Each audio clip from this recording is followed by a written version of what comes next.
Assalamualaikum warahmatullahi wabarakatuh. Salam sehat untuk kita semua. Selamat bertemu kembali, sahabat Ian 88, pada materi YouTube kali ini.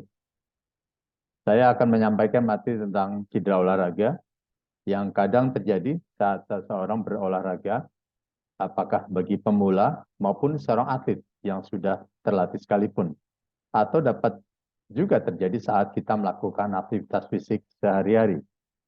Dengan memahami tentang cedera olahraga, diharapkan bagi peminat olahraga dapat mencegah terjadinya cedera olahraga, dan nanti pada materi berikutnya akan saya sampaikan bagaimana cara penanganan cedera olahraga sebagai masyarakat awam secara sederhana yang minimal dapat kita lakukan secara mandiri atau oleh orang-orang sekitar Anda sebelum ditangani oleh tenaga medis selanjutnya. Izinkan saya untuk share materi pada kali ini.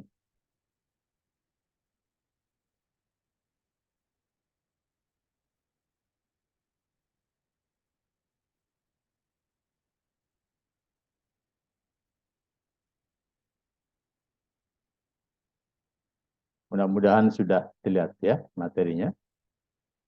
Sahabat-sahabat yang sekalian, apa sih yang dimaksud dengan cedera olahraga?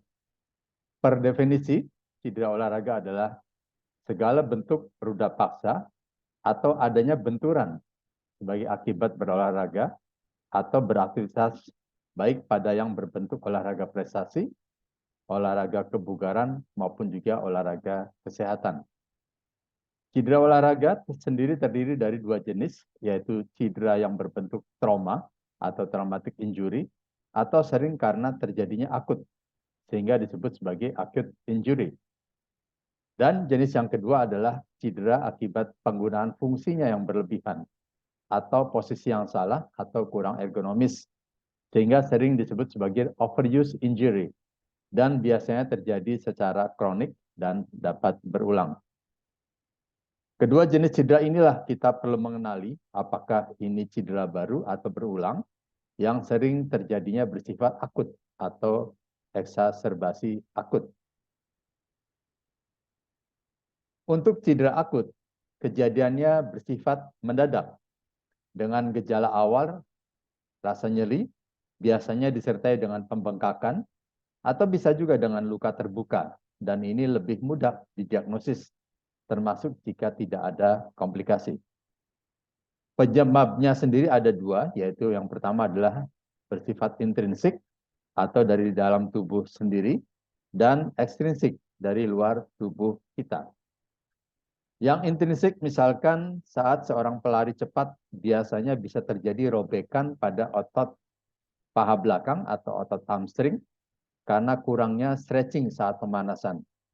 Atau tendon Achilles, yaitu pada tumit kaki, putus pada saat seseorang turun selesai melakukan smash pada bulu tangkis. Atau ankle sprain, atau orang awam menyebutnya sebagai keseleo pada pergelangan kaki. Dan tentunya berbagai cedera olahraga lainnya. Sementara yang ekstrinsik, penyebabnya lebih pada unsur dari luar karena adanya benturan, atau akibat terjatuh, atau terpelintir, atau penyebab luar lainnya yang bisa menyebabkan hematom atau memar otot, dislokasi sendi atau lepas sendi. Sementara cedera kronik, nyeri dirasakan bertahap, terutama pada gerakan atau posisi tertentu dan berhubungan dengan aktivitas atau gerakan tertentu secara berulang, dengan atau tanpa pembebanan, dan biasanya diagnosisnya lebih sulit. Contohnya terjadi pada olahraga tenis yang sering disebut dengan tenis elbow, yaitu rasa nyeri pada siku sisi bagian luar akibat gerakan-gerakan backhand yang berulang. Sementara pada olahraga golf biasa disebut dengan golfer's elbow, yaitu rasa nyeri pada siku sisi sebelah dalam akibat seringnya melakukan gerakan-gerakan swing. Ada pula rasa nyeri pada anggota tubuh yang lain yang bersifat kronis, seperti plantar fasciitis atau nyeri pada telapak kaki, shin splint, nyeri pada tulang kering, jumpers knee atau nyeri di bawah lutut, frozen shoulder, yaitu nyeri pada atap bahu, dan sebagainya. Serta masih banyak lagi cedera yang bersifat kronis akibat gerakan-gerakan atau dengan pembebanan yang berulang. Berbagai penyebab cedera olahraga yang bersifat intrinsik seperti adanya beberapa kualifikasi individu berikut yang berpengaruh pada terjadinya cedera olahraga, seperti umur dan sifat karakter seseorang yang kadang menyebabkan cedera, seperti emosian, tidak sabaran, atau ingin memamerkan kemampuan dan sebagainya. Begitu juga pengalaman atau jam terbangnya pada olahraga yang dikuliti, termasuk teknik cara berolahraganya. Kurang pemanasan, termasuk kurang stretching, kurang cairan, ataupun juga dehidrasi.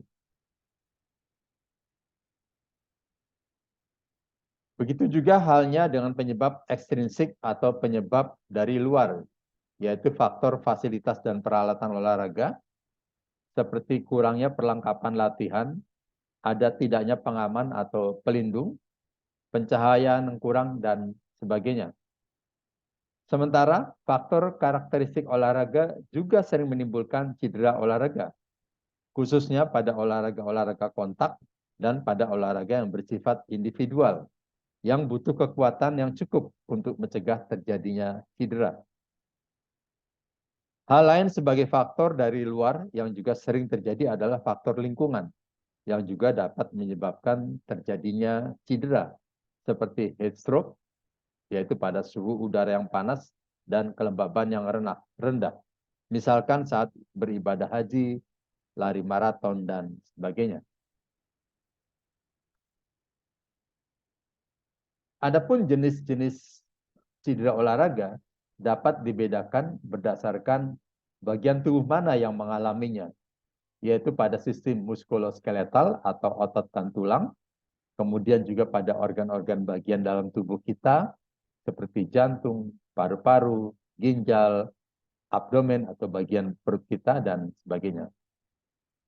Sementara bagian tubuh kita yang lain yang juga harus diwaspadai dapat terjadi cedera olahraga adalah organ panca indera kita, seperti mata, telinga, hidung, mulut, kulit, serta bagian saraf di perifer atau susunan saraf tepi.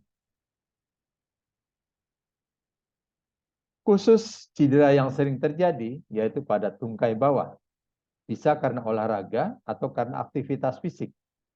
Dikenal dalam istilah kedokteran yang perlu dibedakan adalah sprain dan strain. Sprain adalah cedera pada ligamen atau serat ligamen atau tempatnya lekatnya pada tulang akibat peregangan yang berlebihan atau benturan langsung.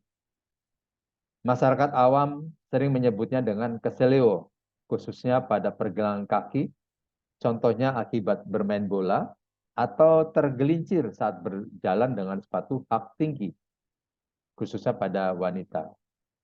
Sprain sering terjadi juga pada pergelangan kaki bagian luar, dibanding dengan yang bagian dalam, karena sifat dan fungsi atau biomekaniknya gerakan sendi pergelangan kaki tersebut lebih kepada bagian luar. Berat ringannya cedera sprain di pergelangan kaki ini dari sisi medis berdasarkan pemeriksaan fungsi gerakan yang dilakukan secara pasif, atau jika memungkinkan dengan peralatan medis untuk lebih teliti, misalkan dengan ultrasonografi atau USG, atau dengan alat yang lebih canggih dengan MRI. Sementara yang dimaksud dengan strain adalah kerusakan pada kesatuan otot dan tendon akibat penggunaan yang berlebihan atau overuse. Biasanya bersifat kronis atau karena adanya peregangan yang berlebihan atau overstretching, dan biasanya bersifat akut. Begitu pula halnya seperti sprain, berat ringannya strain berdasarkan pemeriksaan fungsi gerakan otot dan tendon yang dilakukan secara pasif, atau jika memungkinkan dengan peralatan medis untuk ketelitiannya, sama seperti halnya pada sprain tadi. Untuk membedakan strain dan sprain, mungkin dengan melihat ilustrasi pada slide ini, akan lebih memudahkan memahaminya. Kalau strain terjadi contohnya pada sambungan antara otot betis dengan otot Achilles. Sementara sprain terjadi pada ligamen yang menghubungkan tulang kering dengan tulang kaki kita. Dan ankle sprain inilah yang sering terjadi dalam kehidupan sehari-hari pada kegiatan berolahraga maupun juga pada aktivitas sehari-hari yang sering kita kenal dengan keseleo. Adapun jenis cedera olahraga yang lain dan sering terjadi seperti kontusio hematom atau memar akibat benturan pada otot maupun ligamen, dislokasi atau pisah sendi, khususnya sering terjadi pada olahraga kontak bela diri atau martial arts seperti gulat, judo, taekwondo, atau dapat juga terjadi pada olahraga bulu tangkis, angkat besi, dan sebagainya.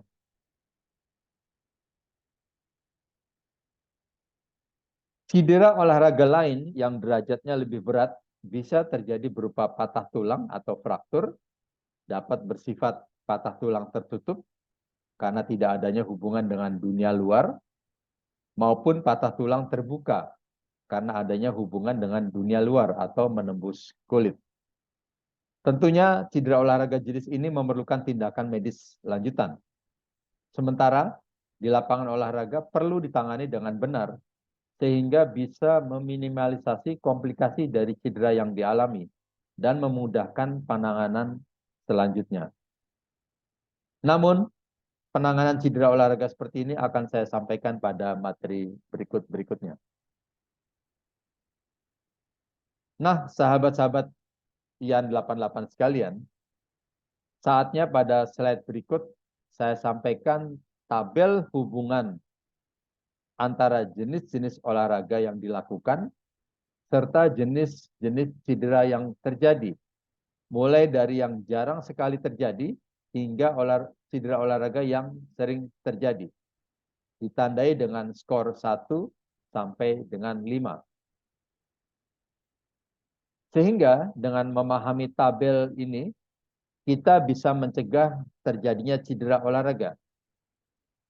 Sementara bagi tenaga medis atau kesehatan yang bertugas dapat mewaspadai dan mempersiapkan jenis obat atau alat kesehatan yang diperlukan atau kemampuan apa yang diperlukan seandainya harus menghadapi cedera olahraga yang mungkin dapat terjadi. Demikian sahabat-sahabat yang sekalian, uraian singkat saya kali ini tentang cedera olahraga. Semoga bermanfaat.